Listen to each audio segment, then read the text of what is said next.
在慢性咳嗽治疗中大有可为。李颖，副主任医师，中医肺病科，中日友好医院。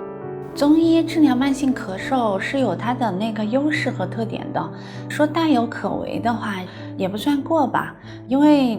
中医治疗慢性咳嗽还是急性咳嗽都有比西医有优势的地方，因为中医它可以用辨证论治的角度来治疗，就是针对每个病人来做的，就相当于说是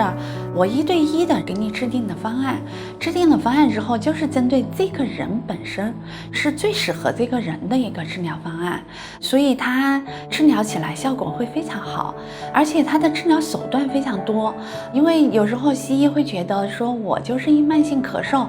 那我就给你用点止咳药就好了，但是中医的话，它不管是从治疗原则、治疗手段都是丰富多样的。治疗原则的话，从咱们的扶正、祛邪、调补肺肾、宣肺止咳；治疗手段的话，内服汤药、外治的穴位贴敷什么的都是比较丰富的。但是并不是说只用中医就一定是完全对的，咱们中西结合有时候会更好。